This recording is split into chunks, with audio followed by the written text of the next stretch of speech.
Hello, and welcome to the Community IT Innovators Technology Topics Podcast, where we discuss nonprofit technology, cybersecurity, tech project implementation, strategic planning, and nonprofit IT careers. Find us at communityit.com. Thank you for joining us today for Successful Nonprofit Technology Change Management. My name is Johan Hammerstrom. I'm the CEO of Community IT. We're very pleased to be presenting with our information strategy partner, Build Consulting. Hey, everybody. Thanks, Johan. And my name is Peter Gross. We're first going to talk about why technology projects often fail. We're then going to talk about a simple approach that we have that can help improve your chances of success. And then we'll walk through a case example and then take questions at the end. At Build Consulting, we have two core beliefs that really motivate us both to do this work and to approach it the way we do. The first is our belief that technology can empower organizations both to work more effectively themselves and to help change the world. But the second motivating core belief is that the technology fails so often because we treat it like a baseball field in Iowa. We think if we just build the technology, people are going to come and use it. But they often don't, because the success with technology requires a strong and a flexible organization that can move forward at the same time that the organization is moving forward. The fact that they don't just come when you build it is perfectly captured in our favorite formula, the abbreviation of which is OO plus NT equals EOO. If you take an old organization and you just add new technology to it, you're likely to just have an expensive old organization. The key is to find the right things to add to the formula that will make the outcome a transformed organization, because that is critical to your success. We believe that a truly effective approach to transformation using technology starts with a focus on leadership and governance.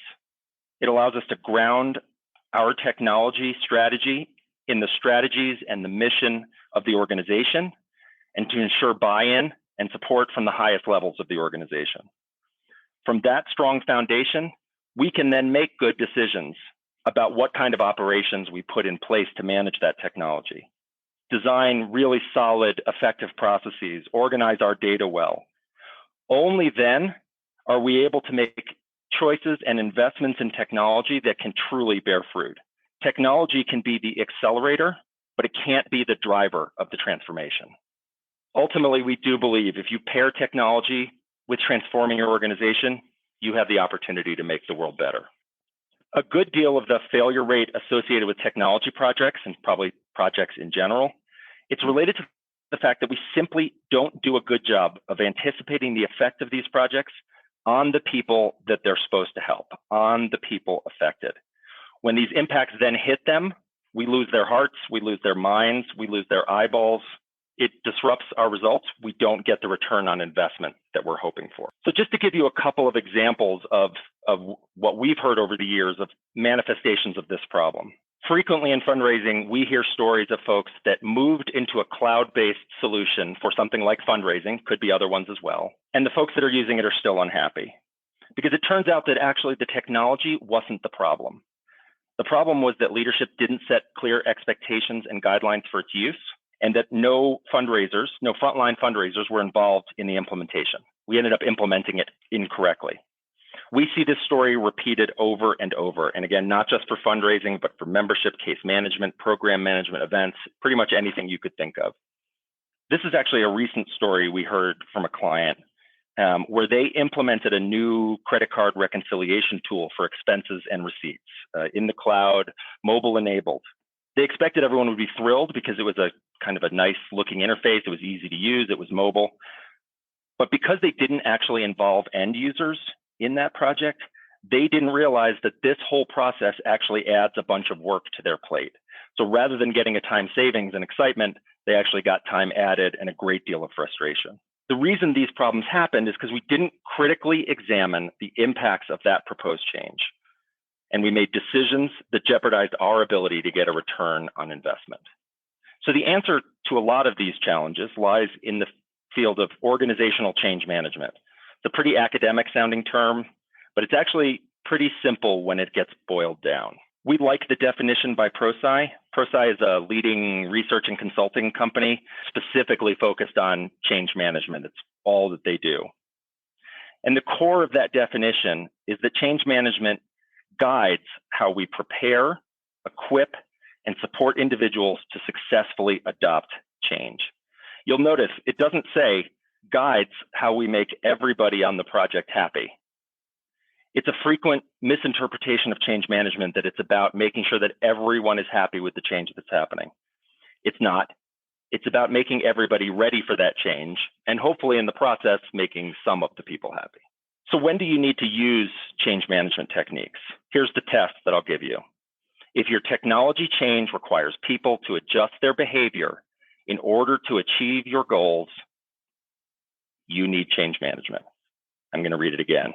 If your technology change requires people to adjust their behavior in order to achieve your goals, change management is something you need to invest some time in. The good news is, and you'll see there's tons of research, books, theories, et cetera, out in the change management and consulting communities. It can get awfully complicated. What we've done is actually tried to simplify it into 3 steps to get people started down this road.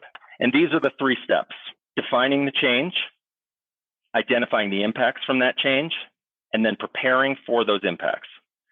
This framework works regardless of whether you're talking about a really small change, like a minor process tweak or adding some additional fields, et cetera, all the way up to a large change with, say, a huge CRM system implementation or financial system implementation. So a little more detail on what happens in each of these phases. This first one, defining the change, I can't overemphasize how important defining your change is. We see so often working with our clients, people have plowed ahead with a change and aren't really even clear all the components of that change. So our advice to you in defining the change is to write it down and be specific as you can, share it with stakeholders and leaders, revise it, share it again, and ultimately get to final agreement. That final agreement is about 2 things. The first is ensuring that decision makers and key stakeholders agree that this is in fact the right change. The second, for everyone in the organization, is to ensure that they're clear that the change is coming. That doesn't mean everyone agrees to it, but at least everyone's clear on what's coming down the road. The second step is about identifying the impacts of that change.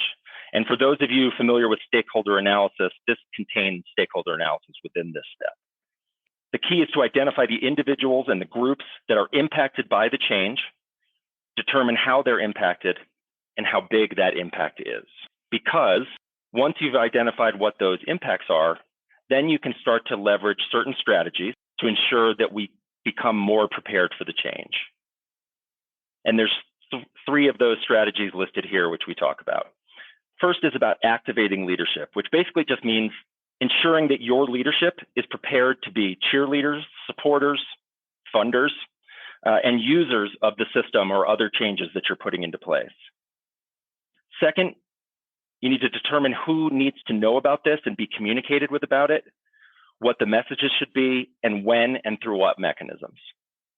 And then third, you need to make sure that you're training the right people at the right time and that you have the right support for them after you go live or after the change happens. So that's the framework. Define the change, identify the impacts, prepare for the impacts. So I'm going to walk you through a specific example. The example we made up was Build Consulting, our company, moving from using spreadsheets to do time and expenses and invoices to a more formal cloud-based time and expense system. So that's the example that we're going to work through. So our first step would be to define that change. Really being as specific about the change as you can is important. Basically, the change that's happening is we're replacing those spreadsheets, implementing a new time, expense, and invoicing system.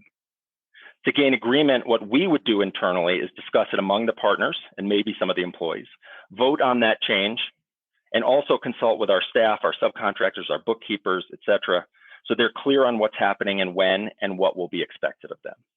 For every change that you might think about implementing, this sharing and gaining agreement could look a little bit different, but that's the basics of it.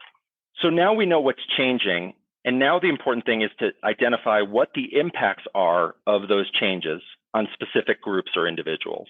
As a result of moving from spreadsheets to a formal time and expense system, we've identified a number of process areas that are going to be affected: time and expense entry, time and expense approval, invoicing, processing invoice payments, and then sending data to QuickBooks.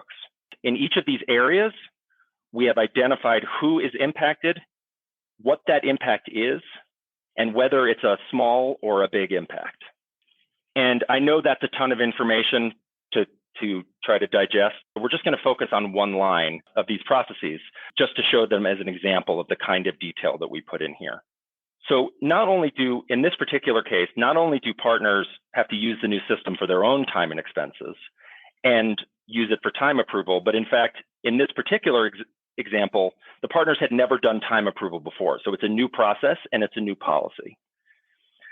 So it's important that we not only think about, well, they have to know how to do it, but we also need to set a policy and a process that says when time approval is going to happen, what the expectations are for how they evaluate employee time, et cetera. So it has a business impact beyond just the system changing.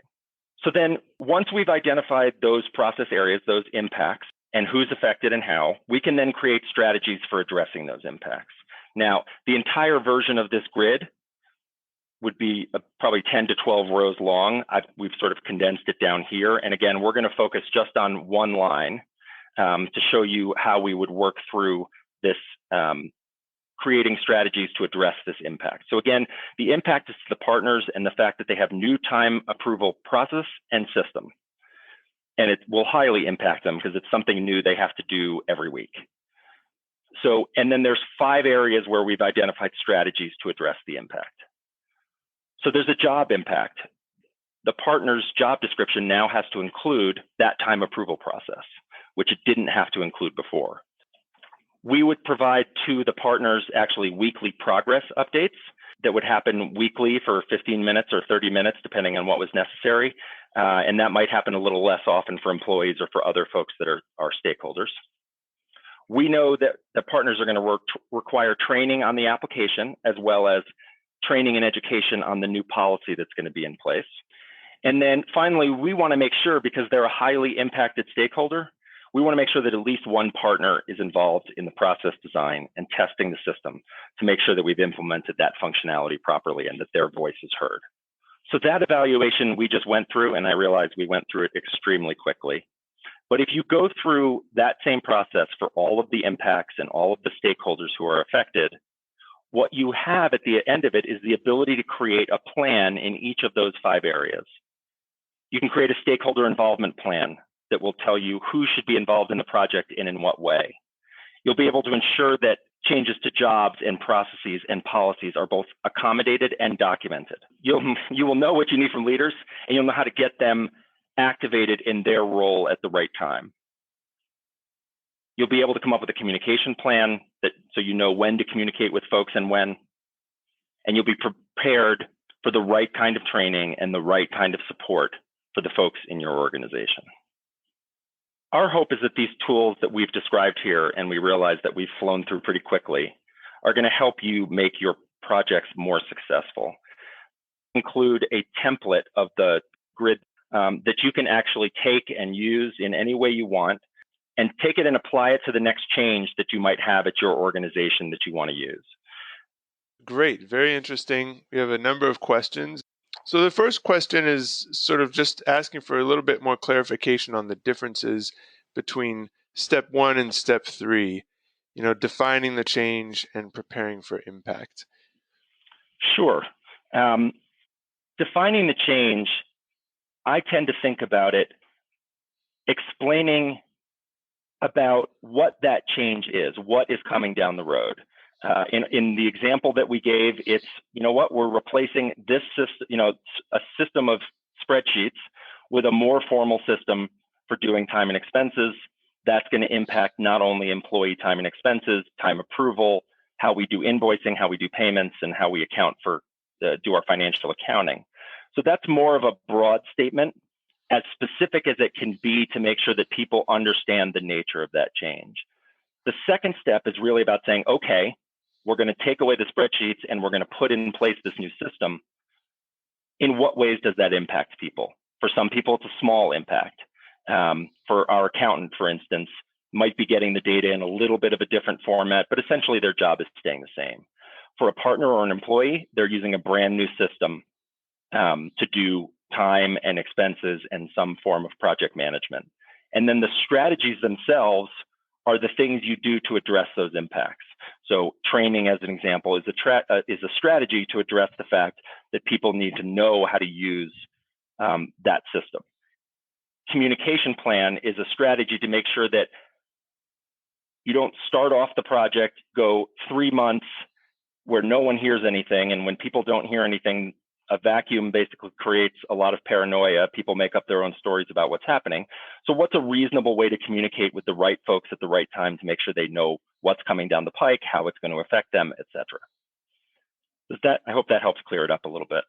Yeah, I think so. And it's a great question, though, and I think it's an issue that happens pretty frequently with software applications. And so this organization has they say fought with whether or not to update their fundraising software, mostly because of unrealistic expectations about what the program should be doing, versus what it actually does. And so the question is, are there communication guidelines during this process to address that disconnect between the expectations people have and especially the unrealistic expectations people have around what software can do versus the reality of software limitations? Wow. Within the context of change management, what we often find is that the first step of defining the change and being clear about what impacts that is going to have and getting that in front of people is an educational tool. And it starts to ask the kinds of questions that I think are implied in the question that person asked. So as an example, in almost all cases, if folks aren't using the system that they have to do fundraising and they just refuse to use it, putting in a brand new system generally doesn't get them any closer to that goal, because the change is much more about what is the process that we have in place, how do we work together, what are my expectations. All of those kinds of things contribute to the success of a fundraising program and the ability of technology to leverage it. The more clear you are on what change is happening, and implicit in that is what change is not happening. So if your fundraising team does not have a strong process in place to manage prospects, as an example, new systems won't do anything better for them than the old systems did. The truth is you can raise money using index cards.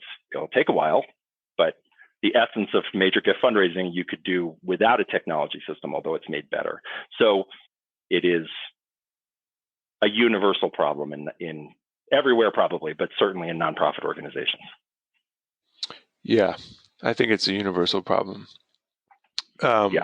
Certainly exacerbated when an organization has complex tasks and workflows and collaboration that needs to happen. Yep, exactly. So here's the next one. So this is an organization that's designing an intranet for their grantees to submit documents and reports. So they would submit them through an intranet instead of through email. How long do you think it will take? And this is an interesting one because in this case, they're talking about external stakeholders, external Indeed. users. What's your sense for how long it takes people to adopt or feel comfortable with new processes, both internally and externally? There's so many variables in there. And a lot of it depends, I think, on the incentive system that is put behind whatever the change is.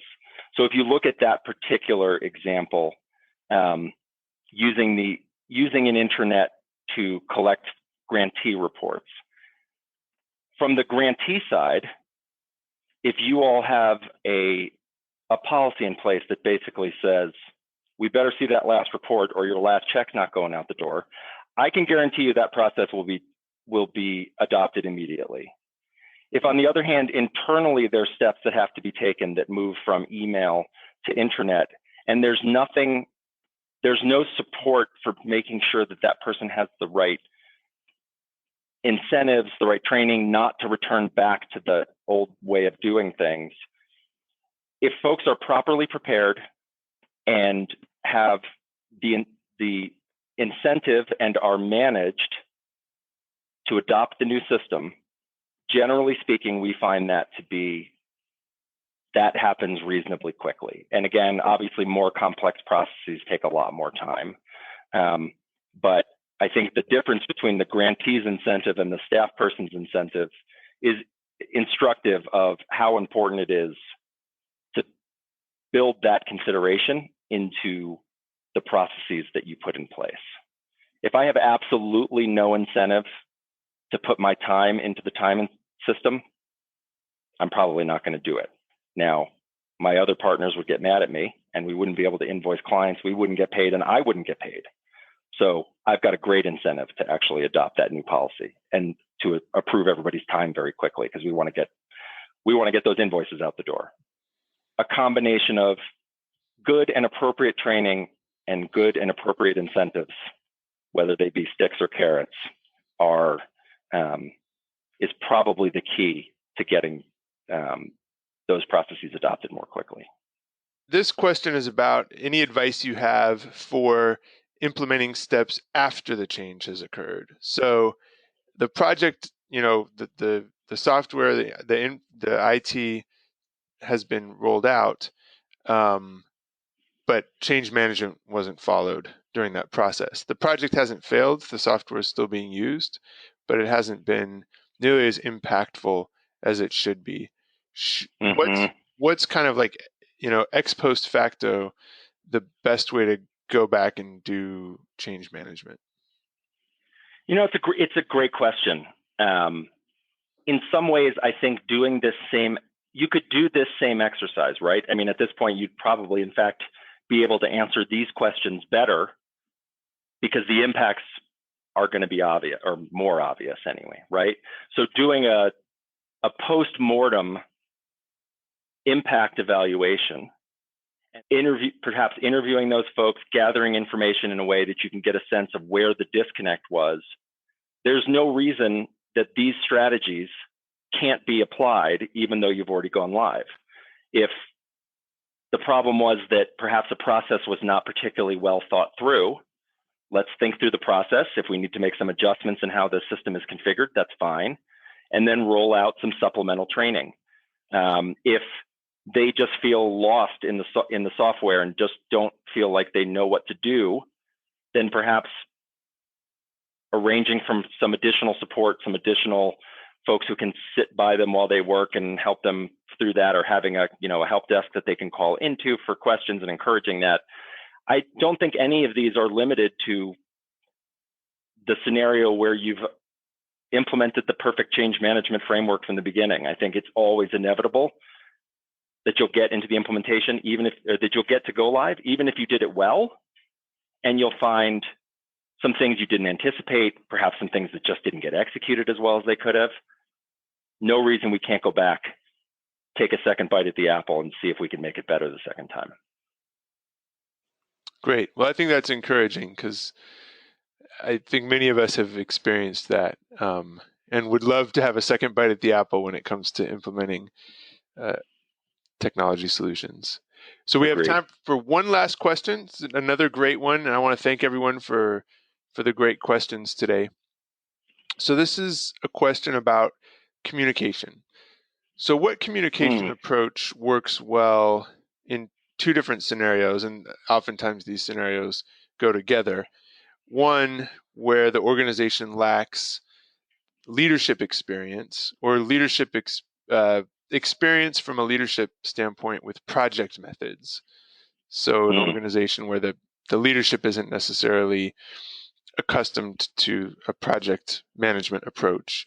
And then two, organizations where end users are siloed in their departments and not really communicating. How do you, I guess, for an organization-wide initiative, how do you Yeah. overcome those two challenges? Or specifically, what communication approach helps you to overcome those two challenges?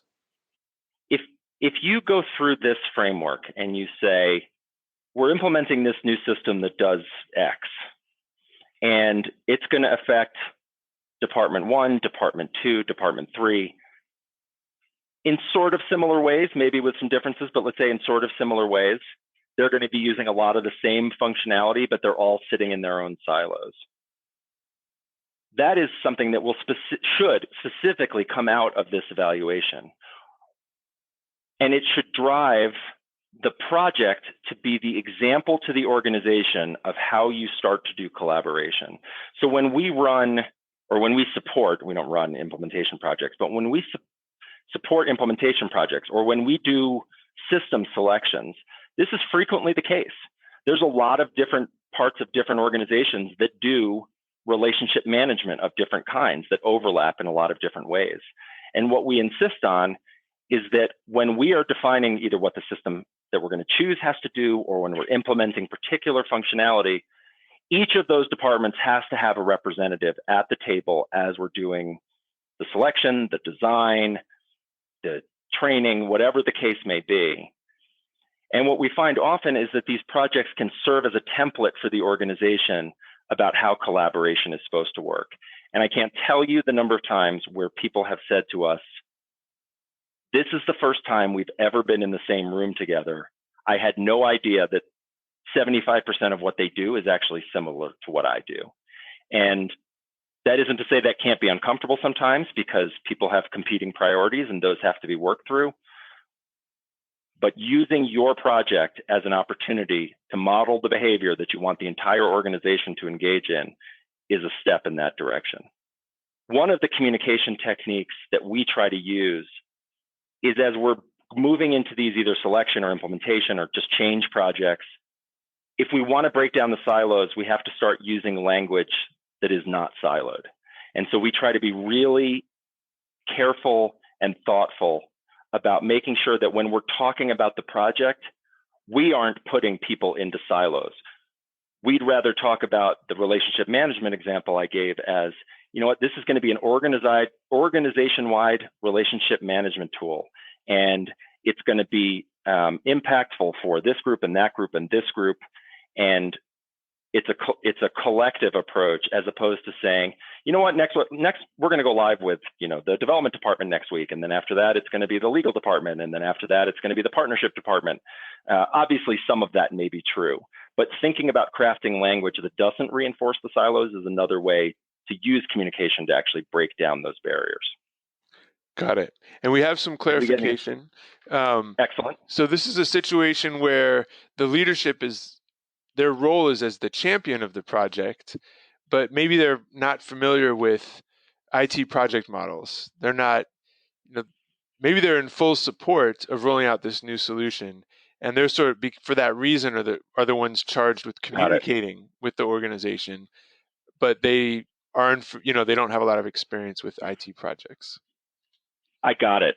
So thank you so much for the clarification. And I think the short answer is that in general, your leadership shouldn't be talking to your organization about IT models and about project management methodology and about the technical aspects of the project, right? Their job is to champion that change as a business change. It's not, you know what, we're using agile methodology to roll out a brand new CRM platform on Salesforce, and we're going to be accessing APIs, et cetera, et cetera. All of that stuff is true, and for certain audiences, it makes sense. What the leadership needs to talk to is, here's the reason we're making this change. Here's the problem it's solving. Here's how we're solving it, with minimal technical or methodology references. It's about the business of the organization, and that's what your leaders should focus on. Communicate to people, again, going back to the example of how you sort of talk about defining the change. Speaking to people in terms they understand, because it is about the business that they care about.